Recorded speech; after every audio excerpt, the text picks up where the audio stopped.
नमस्कार मित्रों, आज हम पढ़ने वाले हैं कक्षा 9वीं में। अपन लास्ट वीडियो में पढ़ चुके हैं परमेय संख्या तक। परमेय संख्या में हमने पढ़ा सबसे पहले प्राकृत संख्याएं जो 1 से लगाकर अनंत तक की सारी संख्याएं प्राकृत संख्याएं कहलाती हैं। इसमें सबसे छोटी संख्या है वह 1 है।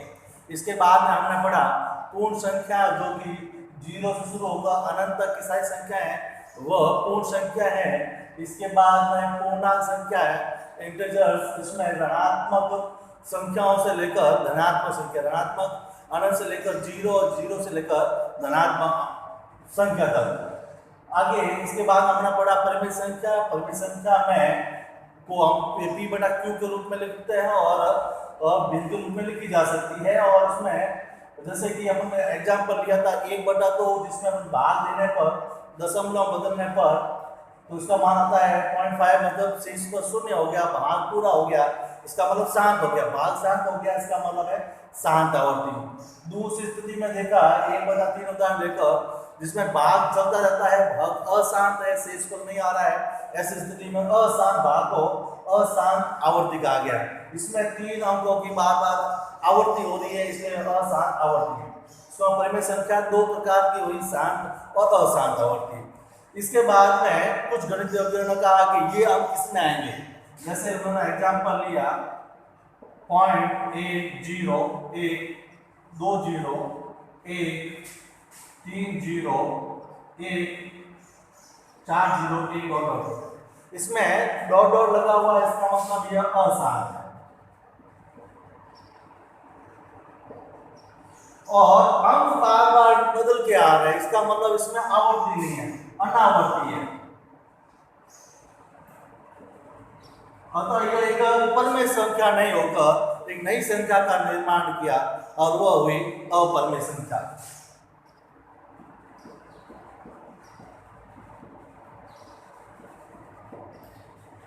अपरमेय संख्या का दूसरा एक और नाम है अंको सारणी अनावर्ती। इसके अंदर वह सारी संख्याएं ली गई है जिसमें अंकों की पुनरावृत्ति नहीं हो रही है। जैसे पाई का मान भी इसके अंदर लिया गया, क्योंकि पाई का दशमलव जो है 50 अंकों के बाद निकालने के बाद भी उसका मान आ रहा था 22/7, अब नजदीक मान मान रहे हैं, इसका मतलब इसके अंदर पाई भी आ रही है। और रूट की वह सारी संख्या है जिसका वर्गमूल नहीं निकलता है, वह सारी संख्या है अपरमेय संख्या के अंदर आती है। जैसे √2 √3 √4 इसके अंदर नहीं आएगी, क्योंकि उसका वर्गमूल जो है वह 2 होता है। √5 √6 √7 और √8 √9 नहीं आएगी इसमें, क्योंकि इसका मान 3 होता है, जो कि एक परमेय संख्या है। √10 डॉट डॉट। यह सारी प्रकार की संख्याएं जो अपरमेय संख्या है, इसमें इसका मान अनंत तक आता है, और लेकिन अनावर्ती, इसमें एक आवर्ती नहीं है। अगर इस संख्याओं को रेखा के ऊपर दर्शा दिया जाए, जैसे 0 √1 √1 का मान 1, √2 √3 √4 का मान होता है वह होता है 2।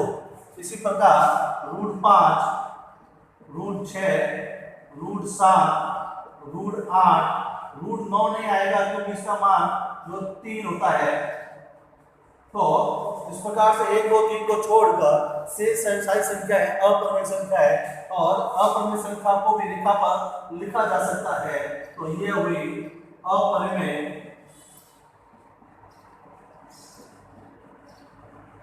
रेखा संख्या। अब यहां तक 2 भाग हो गए, एक परमेय संख्या और दूसरी अपरमेय संख्या। इसका मतलब है गणितज्ञ ने माना अंतिम कौन सी संख्या है जिसको अपन अंतिम मान सकते हैं, तो इस प्रकार से एक अंतिम संख्या के रूप में नाम दिया गया, वह हुई वास्तविक संख्या है। क्योंकि गणित का अगर कोई भी अंक है वह जो है वास्तविक संख्या है। तो वास्तविक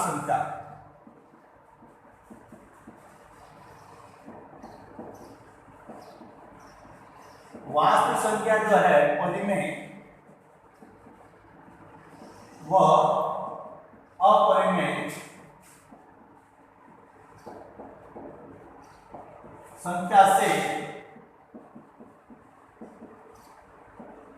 मिलकर बनी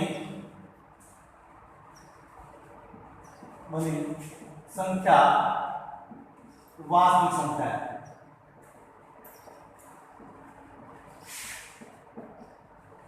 अगर कहीं पर भी कोई भी अंक है वो एक वास्तविक संख्या है, इस प्रकार से जो है वास्तविक संख्या अंतिम संख्या के रूप में ली गई। आगे अपन देखते हैं कुछ प्रश्नों के बारे में। इसके संबंध में अपन कुछ प्रश्न लेते हैं। जैसे पहला प्रश्न लिखा हुआ है, क्या शून्य एक परिमेय संख्या है? तो इसका उत्तर हुआ हाँ, शून्य भी एक परिमेय संख्या है।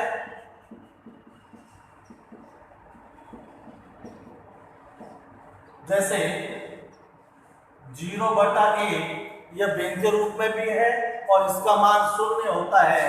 जैसे 0/8 ये भी एक व्यंग्य रूप में है, परिमेय संख्या है और इसका मान भी जो है वह शून्य होता है। लेकिन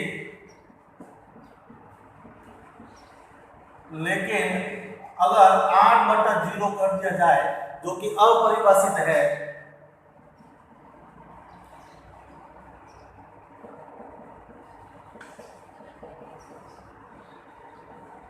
तो यह नहीं होगा। इसी प्रकार दूसरा प्रश्न लिया हुआ है, 3 और 4 के बीच में 6 परिमेय संख्या ज्ञात करना। उसके लिए तो 6 परिमेय संख्या के लिए इसमें एक जोड़ देंगे, 6 + 1 = 7। इसका मतलब है 3 को अपन लिख सकते हैं 3/1 मतलब 3, और इसको ऊपर नीचे 7 का गुणा करने पर यह तुल्य व्यंजक के रूप में जो है बदल जाएगी 21/7। इसी प्रकार 4 को अपन ले सकते हैं 4/1 और वह भी 4 को ऊपर नीचे 7 का गुणा करने पर यह है जो तुल्य व्यंजक के रूप में बदल गई। अब 21/7 और 28/7 को इस प्रकार से लिखा जा सकता है 22/7, 23/7, 24/7, 25/7, 26/7, 27/7 और 28/7। चूंकि 21/7 का मान 3 होता है और 28/7 का मान 4 होता है, और इसके बीच में जो यह है 1 2 3 4 5 6, तो यह 6 परिमेय संख्या बन गई।